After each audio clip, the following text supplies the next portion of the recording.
What's up everyone, it's OJH and we're back at it again, and in this video we're going to take Cairne through this week's dungeon, the Blackfathom Deeps. But before we hop into that, I said it in my Sneed video. If you've not watched it, get over there and watch that. But I said it in that video and I'll say it in this one. I just wanted to say quickly a big thank you to everyone who supported the channel in these days, whether you've watched the video, liked, commented, subscribed. Thanks very much for the support that you've shown me in these early days. There's plenty more to come. If you're not subscribed already, get yourself in there and come along with me on this journey. But enough about that, let's get into the deck.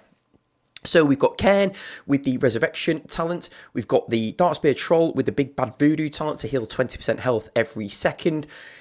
Stonehoof Tauren is probably our main tank in this with the double charge talent. Pyromancer with the Pyroblast talent to do additional damage on that first attack.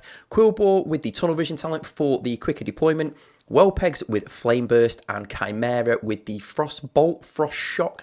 Anyway, it applies frost to the targets to slow them down, which can be even more important on the second boss when you're being flooded with gargoyles. Enough about that, let's get straight into this run. We're at level 24, what are we? Average level 24.0, average cost 3.6. This is a level 26 dungeon, let's get into it.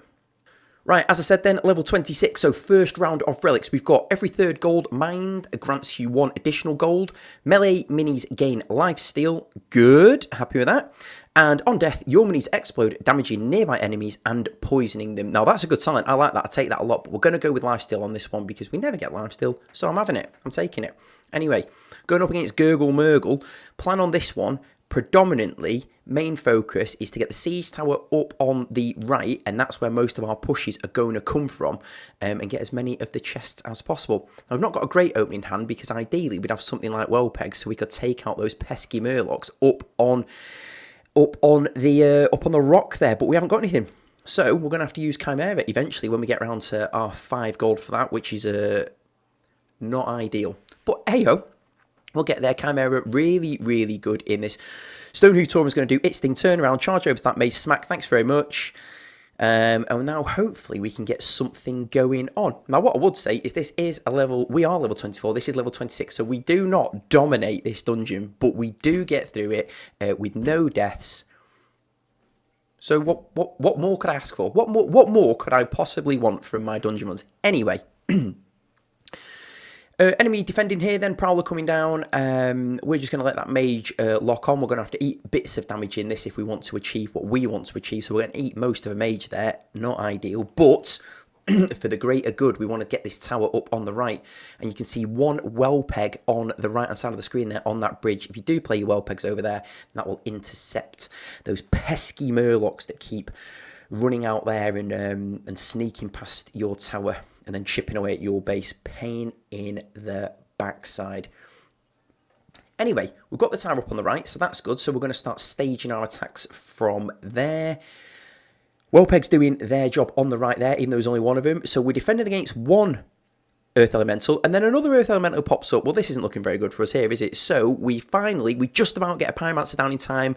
Bush, that Pyroblast talent coming in absolutely clutch there. We've got about 0.5 HP on our tower, and we've done absolutely no damage at all. Perfect. No. So I wouldn't normally go for this left tower, but it does act in a way of denying the enemy access to that gold. And it's another resource, it's another gold mine you can get to. Excuse me. So we do need to keep hold of this tower on the right, because that's where everything for us is going to come from, that tower on the right, really. So we're going to have to keep the pressure on, because if the AI drops a Earth Elemental on our base, just checking there, have the chest spawned? Yes! Right, we'll take that. We'll get that snagged to get that in the bag. And as you can see, the Kobold just above there, chipping away at that gold mine. So if you do get both towers, it is decent. Those are some panic Wellpegs that have come down there, because we know we can't take a single hit to our base or it is game over. So that's why they are just lingering in the middle, not sure what they're supposed to be doing. We've lost the tower on the left, but in fairness, I'm not going to be sweating too much about getting that tower back. What we do need to do is make sure that we're able to defend. So we have taken that tower back. That's worked out for us because that Earth Elemental's turned around and things are looking not great, but we're going to have to go for it. I think we're just going to go for a bit of an all-in here, because it seems like it's going to be now or never. So we got Tauren, Chimera, Wellpegs. Keep checking. Is anything going to attack us? That chest has respawned. Not now phone. And then basically it was an all-in. It was an all-in, and it did the job. So no, happy enough with that. The double earth elemental in the middle was a bit sticky, but hey, a kill's a kill. That's all I'm interested in. So that'll do for that one. Like I say, right-hand tower is going to be your best bet, and then push from there. And if you can get the left one as well, then great. Anyway, second lot of relics. Whenever you have 3 or less active minis on the field, they gain Bloodlust. Your leader gains +1 level each time they are deployed. Or playing your leader summons 2 Defias bandits.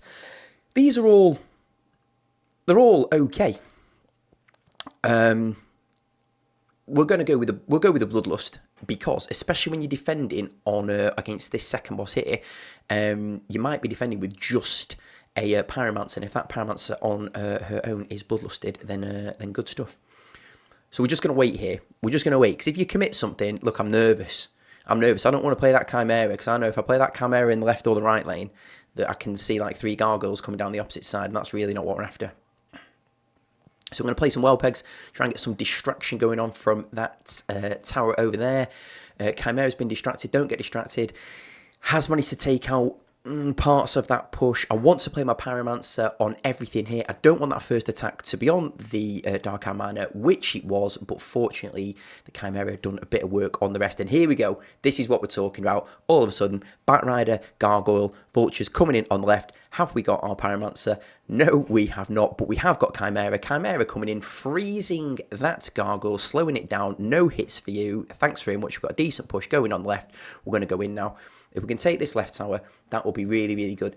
Aim of the game is to take the left tower and that right tower. If you've got only one of them, not either, then the AI will do what it just did to me then, which is just continue to drop gargoyles on you repeatedly. I don't know what's going on. It's the quickest cycling gargoyle player ever. Anywho, we've got the tower on the left, so that's really good for us for a number of reasons. A, we can't get ambushed from there. B, we can settle pushes from there. C, we get access to that gold. So that's really, really good. We do, however, need to take this tower on the right, otherwise we're constantly going to be a bit nervous that at any minute now there's just going to be a flock of gargoyles. Gargoyles come in a flock? Flock of gargoyles. It's going to be a flock of gargoyles coming our way, and we're not going to be able to do anything, excuse me, anything about it. So Chimera doing a really good job there. Are we going to take that tower? Oh, is Poison going to take it for us? Possibly. No, I don't think that's going to work out. Anyway, surprisingly, there's another gargoyle on the way. Of course there is. And another gargoyle. Okay, we're going up against the double gargoyles here. I don't know. Does this happen to anyone else? Is this just me? We're getting gargoyle out. Anyway, Pyromancer doing an incredible job. Chimera up there as well. Can you get to that tower before it recharges? Nope. But both of them being bloodlusted was just a huge help for us there to be able to take out that double gargoyle push, because that might have been a bit rough. So going to sacrifice some Wellpegs here a little bit just to get that Banshee out the way, because that can be incredibly annoying. Unfortunately, one of them shoots over there and gives that Batrider a good slap. So we've done all right so far. We defended okay, but we could do with putting a bit of pressure on the other side. So we've got a Troll coming in, we've got some Whelps, we've got the Tauren, and we've got the Quillboar into distract to turn that boss to face the other way. Pyromancer coming down, taking out both of those. That's good for us. Pyromancer in this one is absolutely essential. Keep your Pyromancer in hand kind of for as long as you can, because especially with the Pyroblast talent, does pretty light work of the gargoyles, in fairness. We really need to take this tower on the right, but we also really need to keep hold of the tower on the left, which we've just about lost. But we have taken the tower on the right. I'm not sure. Okay, well, fine. Wellpegs coming down there, so hopefully they'll burst, and hopefully they'll help us keep hold of that tower. We've got another massive push coming down the right. Oh, what we got here? Vultures, Griffin Rider, Dark Iron Miner, a Batrider, 2 gargoyles, another set of vultures. Well, Pyromancer's going to do a massive job.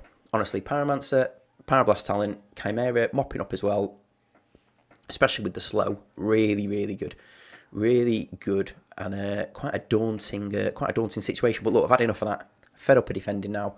We want to put some pressure on, so we're just going to spam our unbounds at this point, and just try and get this done and dusted, because I don't know how many of those pushes that we're going to be able to defend against.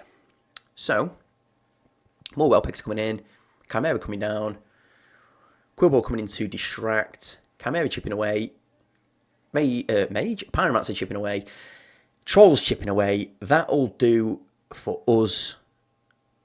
Good. That was although we're defending a lot there, the combination of the Chimera with the slow and the Pyromancer with the Pyroblast talent did a really good job for us. Yeah, no complaints. I'm happy with that. Right then, last lot of relics. So, elemental minis shock their attackers, damaging them. Alright. Squad minis gain stealth. Okay. And lastly, your minis gain bloodlust below 50% health. So we'll take that one. We've already got bloodlust if we've got 3 or less on the map. Now we've got bloodlust if any of the minis go below 50%. And that hopefully will come in useful on this one, because I find on this one, time is not your friend.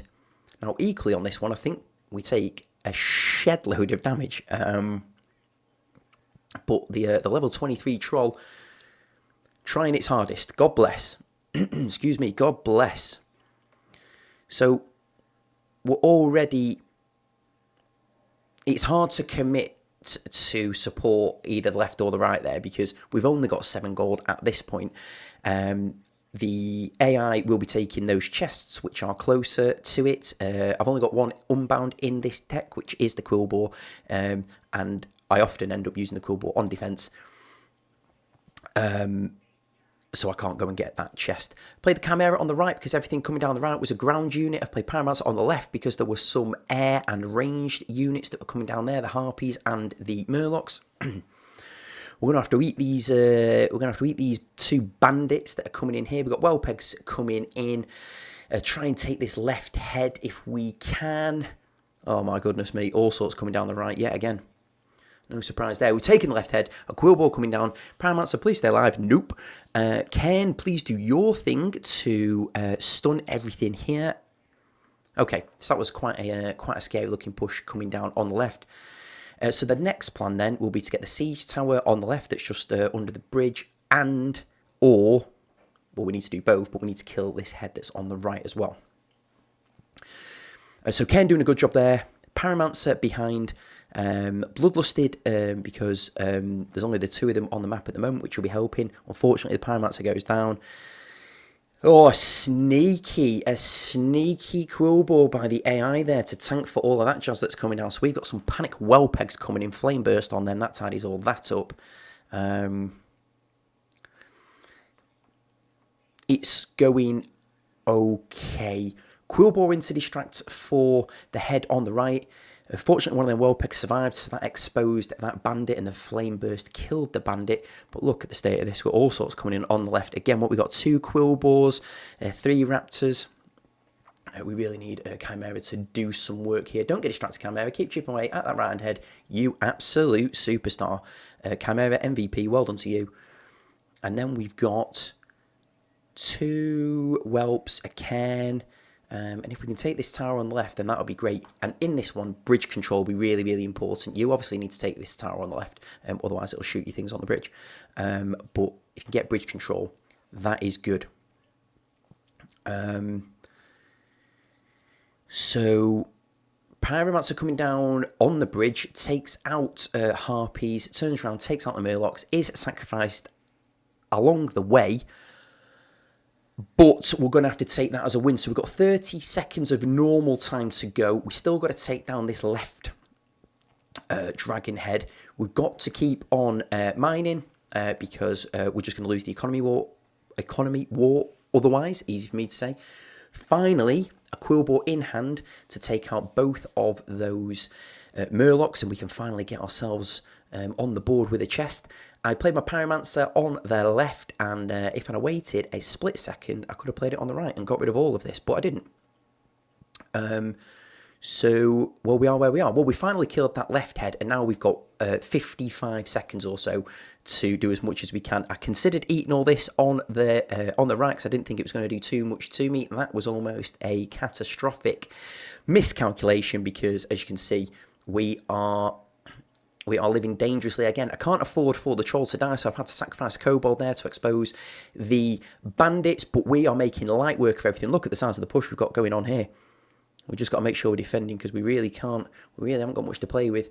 Quillball coming in to distract, a couple of chimeras, loads of whelps, troll, all sorts going on. That is that. So with not much time to go, that is that. We're average level 24, that was a level 26. If you do have success with this deck, either pushing your deck to full gold levels or pushing those red difficulty dungeons, then please let me know how you get on in the comments. If the video does help you, then give it a thumbs up. And if you're not subscribed, then please join me for more tips, tricks, guides, strategy and news within Warcraft Rumble. Thanks for watching. I'll see you in the next one.